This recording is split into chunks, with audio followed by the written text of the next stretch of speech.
perfect delivery. I'll try and mimic you as best I can. Yeah, great answer. That was gold. Let's put that one on the side. Okay. Hi, my name's Heidi. I'm a social work student here at UQ, and I'm here with one of my lecturers, Karen, and today we'll be answering some of your questions. Okay, hey, it looks like I've got the first question. What is something, Heidi, that has surprised you about studying at UQ?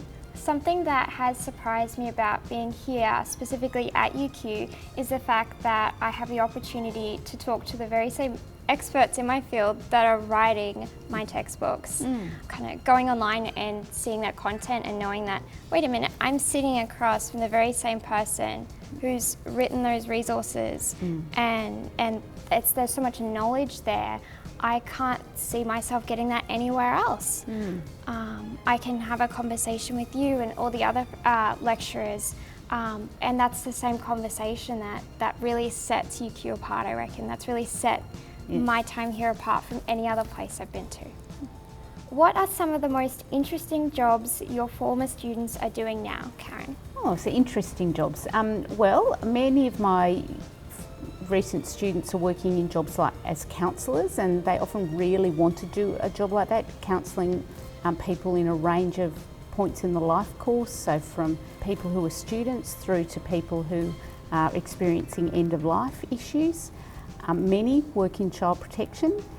Students a little bit further out, sometimes they've got into really senior roles, so directors of family support programs, research directors in the social work and social policy field, and I even have a former colleague who's now a Director General of a major government agency.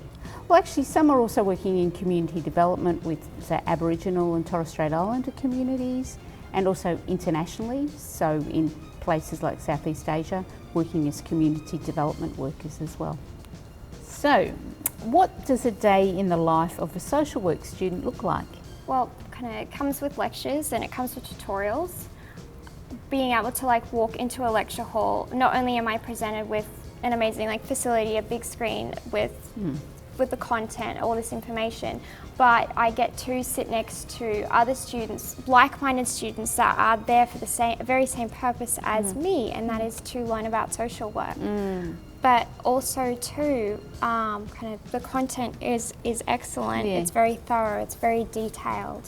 And then afterwards being able to go to a tutorial and have a conversation.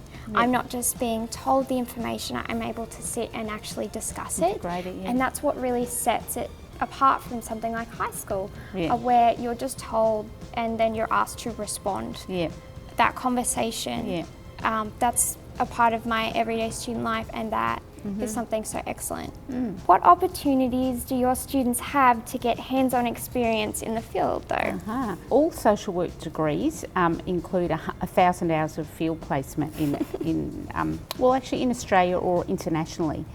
And so at UQ we very much focus on making sure students have a high quality experience, and that means that we work with our long-standing relationships with major health providers, major social service providers in the non-government sector, and also we have established international placements in areas such as India and Nepal, where staff have been involved over many years in developing community development projects. So there's a very big range of places that students go to during their program of study, and that prepares them well for graduating to the real world. I've definitely enjoyed my first placement, so I know what you're saying. It's very exciting. Students often say it's a very important part of their social work education, getting that hands-on experience. So what are the most valuable skills you've learned as part of your degree so far? I'd say the most valuable skills I've learnt have been my communication skills, learning how to talk in a way that is supporting and helpful. It's something you think everyone knows, but in fact it's really a learned skill that, like false reassurance, for example, it really sets up that wrong expectation, which can really harm that relationship with the client. So the most valuable skill has been communication, and everything non-verbal, verbal, behavioural. That's what I would say. And we put a lot of effort into that at UQ with our teaching across the program. We use simulations, which are real life scenarios involving actors who reflect client situations.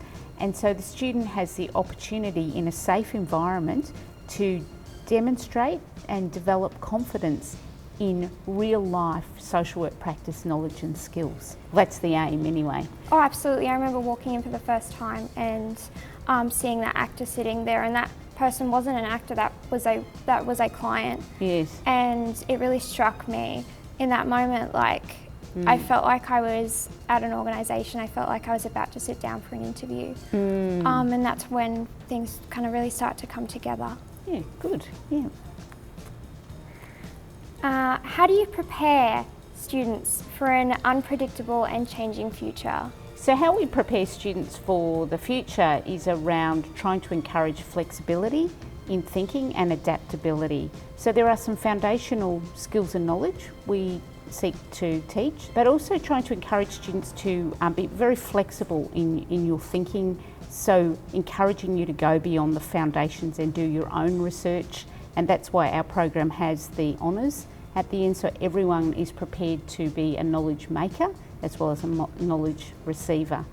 We use a lot of technologies in our teaching, so that includes things such as using the recording labs for the various simulations, and through to being very aware of all the different research packages. So we try to prepare students mainly about being flexible, adaptable, being confident in their ability to learn.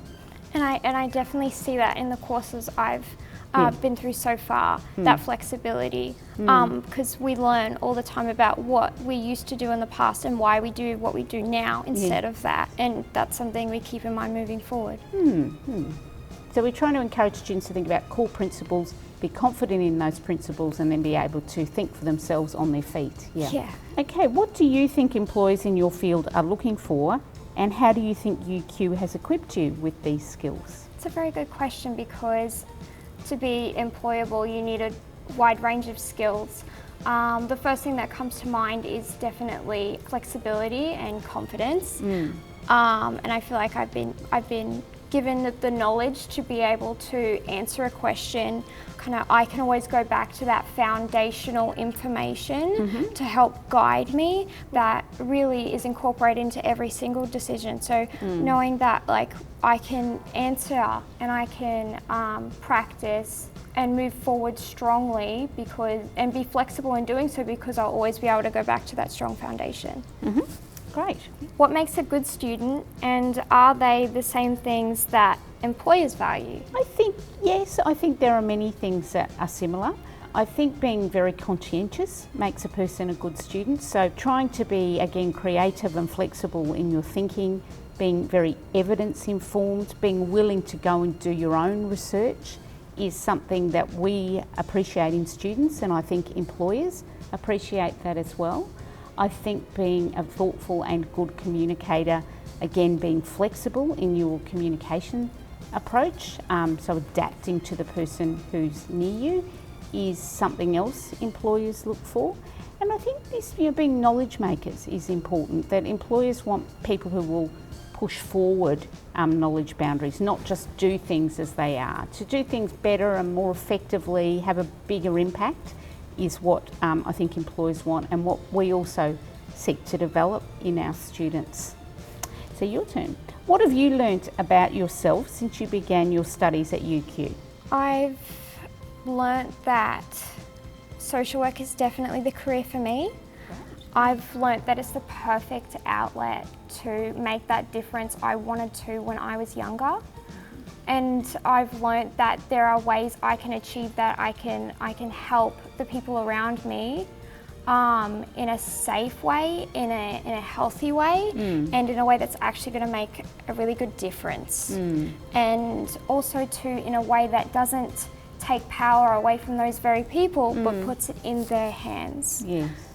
It feels really good to empower others, and kind of studying social work has given me that exact tool. Yes. Great. Oh, this is the last question. If you could give me one piece of advice that would set me apart as a job candidate, what would it be? Wow, okay, one piece of advice would be to be committed to your ongoing learning and to be very open-minded about the sorts of roles that you might take on as a social worker. So it's important not just, it's important when you graduate to be open to the very broad range of fields that social workers work in, that you could end up becoming a counselling specialist, or you could become a research and evaluator or a community developer. So to show that you're open to those opportunities and really being willing to try out a range of roles in any organisation that you will work in. I think that's really important. I think there's something called like clinical social work, that idea of kind of sitting across from a client and doing an interview. Yes. That was my first placement. Yes. My second one though was the exact opposite of that, and it was really surprising. Yes. But it's that exact kind of, it's what you're talking about. It's that openness, and it's definitely taught me a lot. And social work's a very broad field, and showing you're open to that will benefit you, and it's something the employer will want as well. I agree. Yeah. So,